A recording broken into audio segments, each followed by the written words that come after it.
Alam mo, hindi ako pwede magkalat kanina. Hindi ko masabi sa sarap.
there is an inadequate training on gender sensitivity, as well as the reinforcement of gender stereotypes.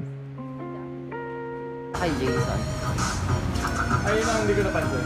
Wala, hindi na ako nakatingin sa inyo. Tikim ng sisig pa rin, pero foreigner. Oo.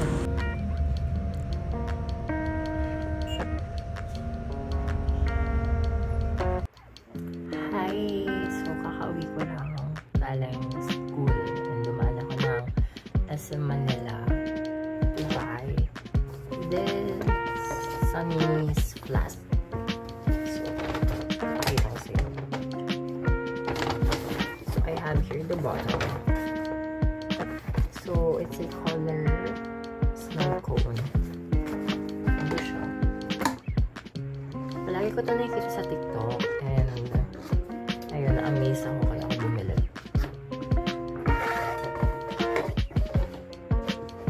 Box. Ito yung color niya. It's color blue and it has my name on it. Nagpa-engrave na rin ako para cute. Ryan Jeff. And then, yung look niya is color purple. Pero taro siya, taro purple.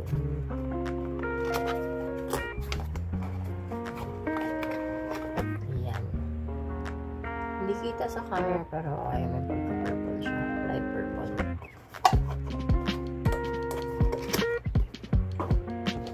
Lagyan natin siya here. Dito. So, may gilid. Diba ko siya malagay? Pababa kasi siya yung laptop.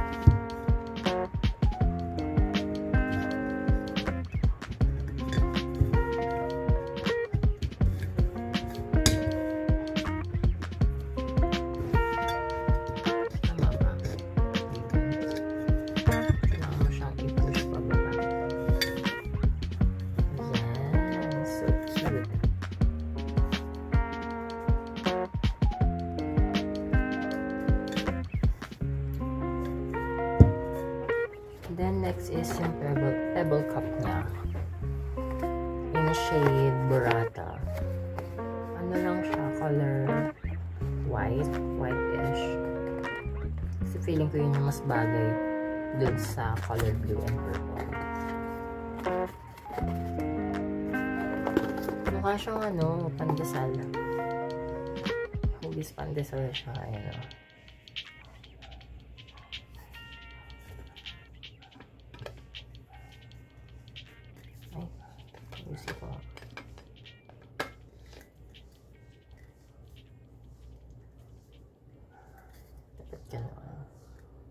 I know may envision. Okay, ganyan yung itsura niya. Ang cute ng color. It has my name on it.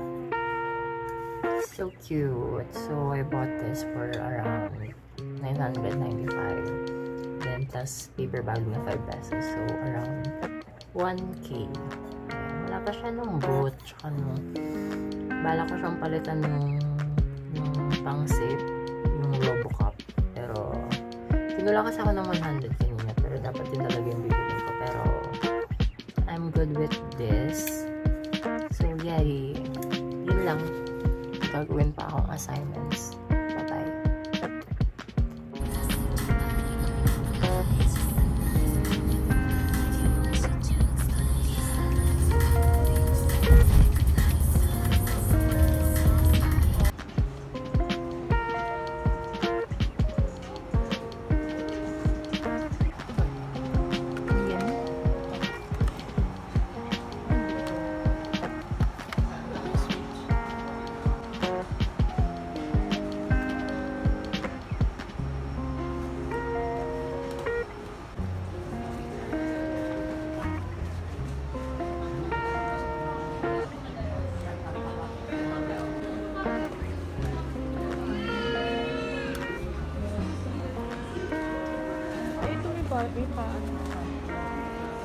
Ano to?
maganda yung angle dito.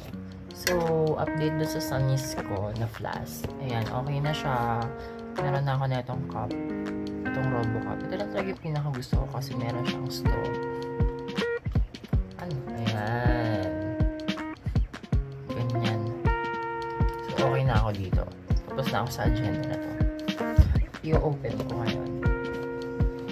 Pakita ko muna sa inyo yung laman ng paper bag.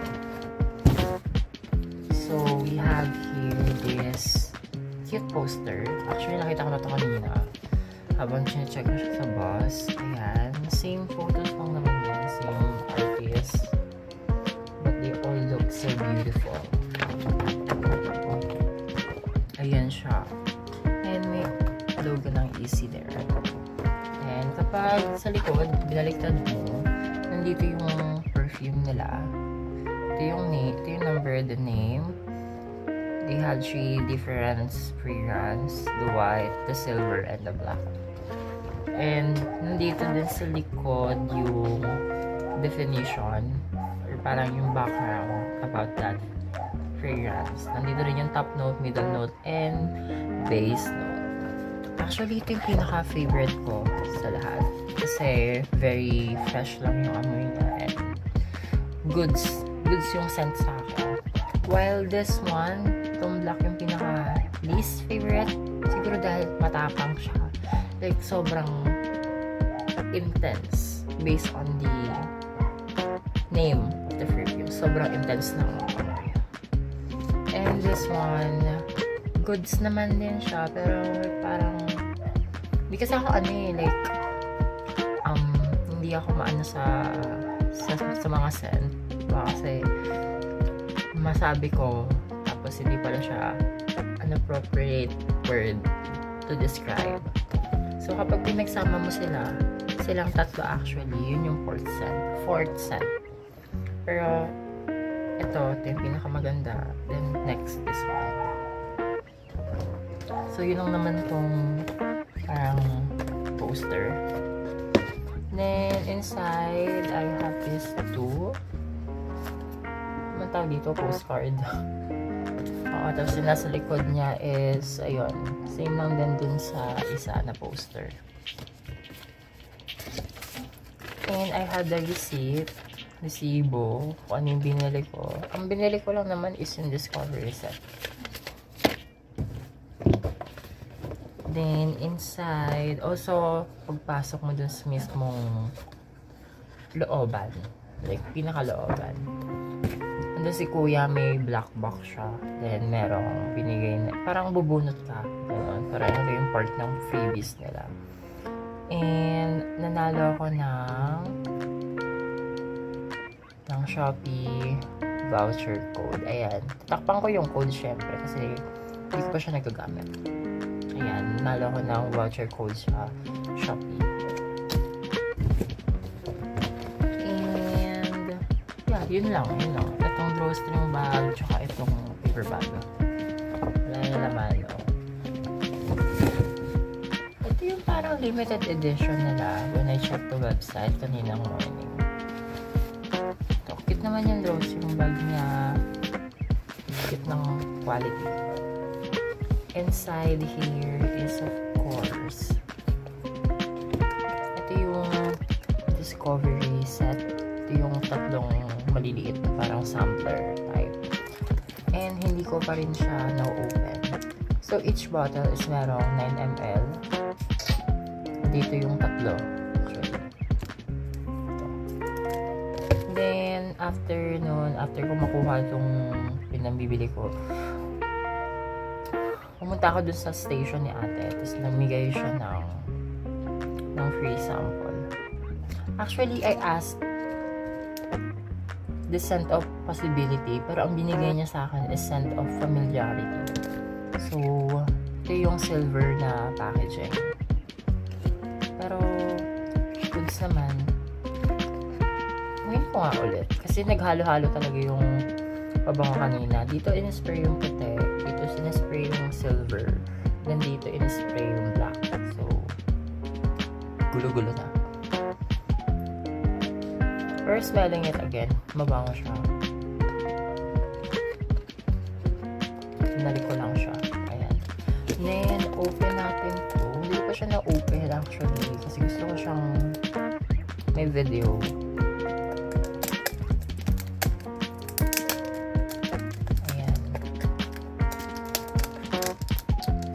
Available na pala yung fragrance doon sa website. Then I asked them kung kailan siya magiging available sa Shopee. Sabi nila within next month. And magiging available din siya sa mga stores. Nung nagpunta ako sa One Ayala. Kasi doon ako nasakay pa uwi. Okay. Sige na, sirain natin. Ano ba ito binubuksan? Oh. So, this is the fragrance. Ayan. Para lang siyang sampler. Pero this one is worth 599. Around 600 din. For 3 mini sampler na may bayad. Ewan ko kung dapat ko bang sinasabi yun, pero so, paano ito binubuksan? I mean, paano siya hinuhugot? Okay. Ito yung familiarity. Possibility. Let me smell it again.